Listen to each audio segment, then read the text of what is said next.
I still can't get it. Yeah, I don't know. I've tried everything.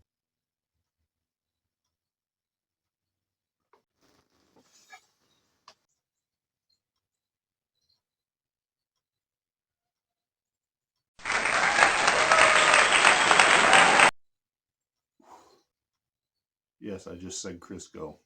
And anyway, but I don't know where I was going with that. I'm feeling like I should have a heavy drink. Glistening upside down pineapple cake from the 1940s, 50s, and 60s. And honestly, this is my fifth try on this video, so yeah. I hope you guys are having better luck than I am at this smoke ring thing because, well, I suck. Yeah. Anyway, it's coming Friday, 2 days away, September 15th, International Smoke Ring Day. Let's put a big smile on Armchair Ed's face. Yeah. And the rest of ours too, because I'm sure it's going to be pretty funny, pretty hilarious, and I'm sure it's going to be pretty great because there's probably some guys out there that are going to, I don't know, they might be jumping flies through their hoops or something. I'm not sure. Is that possible? Got nowhere, other than trying to blow some smoke rings and mumble.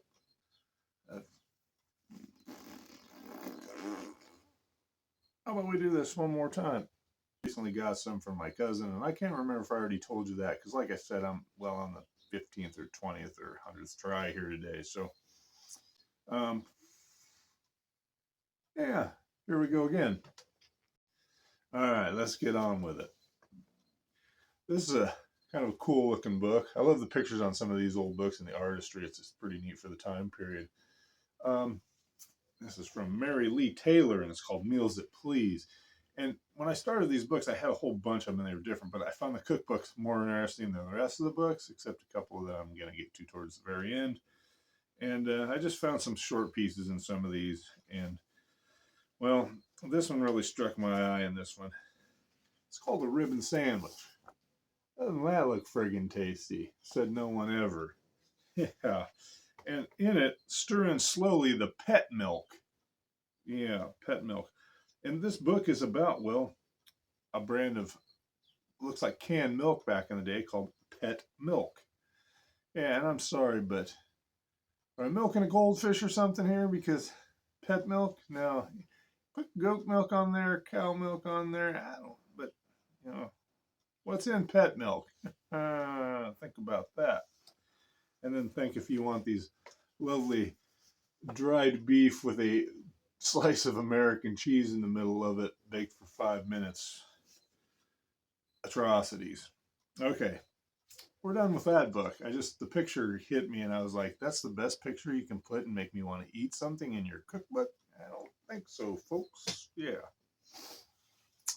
The next one I basically pulled out for the, well, for the artwork on it and the photo and just, Clabber Girl's pretty famous. I just thought this was great. Yeah. And the choice of millions of American housewives. And remember back in the day, mom didn't always go to work. No. In fact, I'm assuming most 99% of women didn't go to work.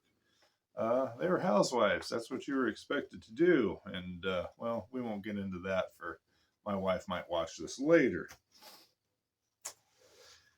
There's this one. New recipes for good eating. I just like the artwork on this one. It reminds me of nothing but grease, sugar, and I don't know if anybody's ever seen the movie Pleasantville, where she's making breakfast when Tobey Maguire gets shifted back into I think it's the 50s, mid 50s, and it's just like tons of butter and syrup and stacks of pancakes and toast and bacon, and that's what the that's what the picture on this book reminds me of. Yeah, yeah. Let's all get cholesterol and have a heart attack. High cholesterol, high cholesterol. I think we all have cholesterol. I just don't want it to be high. I don't know. Maybe you don't want it to be low either. What do I know? I've done nothing but sit here and babble on 20 different videos and still have got nowhere. Still have got nowhere. This one, another Clabber Girl baking book. Yes, Clabber Girl all the way. But it seems like there was cookbooks for everything. Sleepy Eyes, cereal, Clabber Girl. And this is one of my favorite. Now, Scandinavian recipes. Yeah, got a pretty cool schooner on the front of it. Makes me want to smoke my pipe. But I'm here to tell you. Fish balls, canned salmon, egg and salmon omelet, anchovy casserole, Swedish limpa, which happens to be, well, I don't know, it doesn't look very good. It's just got a lot of buttermilk in it and a lot of sugar and shortening, it appears. But most of the stuff is, well, basically fish and rice and a lot of, well, it appears to be, I don't know, just a lot of fishy stuff there. Yeah, Scandinavian recipes. Yeah, I like a little steak with my fish. I call it surf and turf. Yeah. This one's pretty cool. This is from October 1934. And it was enlarged. And it's pretty small now, but it's a recipe book. Yes, of only jams, jellies, and marmalades. And there was some pretty interesting in there. Apparently you can do anything with cranberries. Anything with cranberries. And yeah. For those of you poor kids that had to sit through Thanksgiving and finish your plate because you still had cranberries sliced out of the can on it. Yeah, that book is, well, not for you. And then, of course, we have everyday banana recipes. Yes, and it tells you how ripe they should be when you eat them and when you shouldn't eat them because, well, yeah, everybody wants to eat the really green banana that you can't even peel. Common sense, folks, common sense. But I guess back in the day, you know, you got married when you were quite young. And the 18-year-old housewife, well, wink, wink, we won't go into bananas. Never mind. Never mind. Never mind. What the hell is wrong with you? Never mind.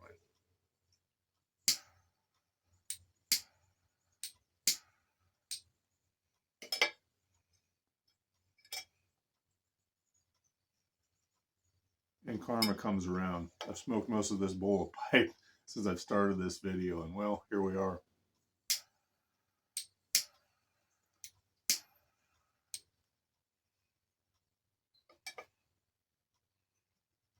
At the bottom of the bowl. And if you're watching this, that's kind of what this is. The bottom of the bowl, my friend. I'm in one of those moods today. Yes, I am. Also, I found this book quite interesting. In the middle of the cookbooks, why would my aunt have deadfalls and snares? Yes. Yeah. Wow.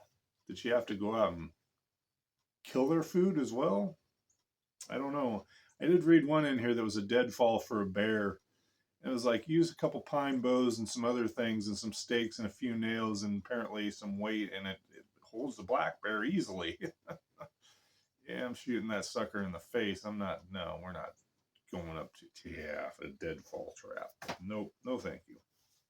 It's also apparent back in that day, it's important being a housewife that you get a book of treasures when you first get married.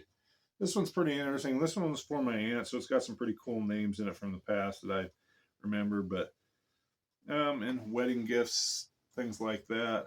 But a lot of recipes. It's like people just wrote recipes in this book as they brought their recipe to the, I don't know, the wedding and went, oh, hang on just a second, I've got to write down, well, a whole page of recipe for the bride. Just that strange. This one, I'm showing this one just simply because, well, apparently you paid your insurance premium. Yes, your insurance premium weekly back then. And, but the most interesting thing, I couldn't make heads or tails of this. It said 46 a lot. And I don't think anybody was paying $46 a week for family insurance back then, but maybe they were. I don't know. But this is to my cousin, and it's a sugar ration. I don't, and I don't, yes. My cousin was born after World War II, so I don't quite understand what a sugar ration was for, and I didn't do any research on it. But if anybody knows, leave a comment down there. I'm pretty interested why you would get, you know, why you would get a sugar ration after the war for your child. And I'm not sure. Let me know. I'm kind of interested big time. And there's, speaking of child, how to bring up that baby. Yes, sir. Mm-hmm. A handbook for mothers and some kind of cool pictures in it. But I got a little thing here. I thought this was very funny. It tells you how to remove wax from a baby's ear, what to do for earache or a foreign body stuck in the ear. Here's the thing, right here. Yeah, I don't know if you can see that. It says, never box a child's ears. If you do, you may rupture the membranes and cause deafness. I'm surprised there's not a paragraph that says whack them on the top of the head with a stick. I just thought that was hilarious when I found that. Maybe I have too much time on my hands. For God's sakes, I'm reading baby books. And I know I said favorite book earlier, but this one here, maybe it's not my favorite book, but it tells housekeeping in old Virginia. And apparently it was a very sought after book back in the day. It was first published in 1879, and Mrs. President Rutherford B. Hayes, Mrs. Chief Justice M.R. Waite. It's got George McClellan's wife in here has added things to this. And I thought it was pretty interesting. My aunt received this book in 1969, the year I was born. So, it must have been a gift to give to the newlywed couple or the housewife of the day. And I'm going to read this part here because I thought this was funny. And if she, above all, shall succeed in making American homes more attractive to American husbands and spare them a resort to hotels and saloons for those simple luxuries which their wives know not how to provide. Yeah, that was by Marion Cabell Tyree, I believe, Lynchburg, Virginia, January of 1877.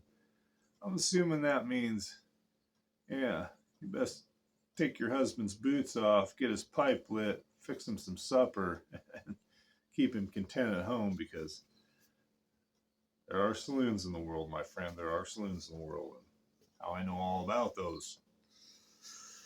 All right, and apparently, well, if you've got time during your busy day of I'm watching my dog outside. It's cricket season here, and she's a cricket killing machine. And well, she's whining now, and I'll be right back. Yes, we're back. But apparently, when you're okay, get out. Yeah. All right, let's get on with it again, shall we? Apparently, when the American housewife was trying to give her kids sugar diabetes, doing the laundry, and cooking the supper, taking care of her husband, if she had a spare moment on her hand, which I don't know how she could have had, let's give her a book and send her out into the garden. Why not? Yeah, pick up a spade and a rake and let's get rolling there, sweetheart. But yeah, it talks about pools, everything you want to know. It talks about the north, the south, the west coast, the east coast, time zones, and when you should plant, when you shouldn't plant. And I'll be honest with you, it's a pretty cool book. It even tells you if you live in the north in the winter, you should get a fish tank and work on it. I'm not getting no fish tank. I'm getting a case of beer, and never mind. No, I'm getting a fish tank. I'm getting a fish tank. It tells you all about the lice and pollen and stuff that can happen on your plants in the wintertime. And obviously, I'm going to start checking my plants a little closer, because I didn't realize the creepy crawlies could be on it in the wintertime when you take them to the house. And last but not least, since we were just talking about her, yeah, if you've got just a little time, sweetheart, maybe you could, train the dog while you're at it. How cool is that? And this is a very, very cool book. It's even got a few pictures in it. And, my breed, the Labrador Retriever. I just thought it was a really cool book. And I don't know that it was my aunt's. I'm assuming it was my uncle's. But, you never know. Like I said, if you got time, get the garden, sweetheart.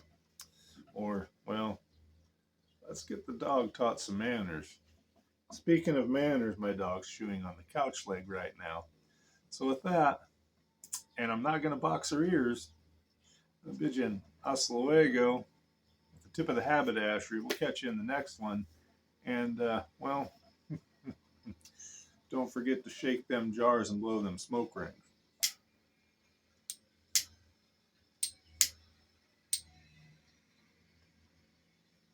Yeah, this is just how this video's gone.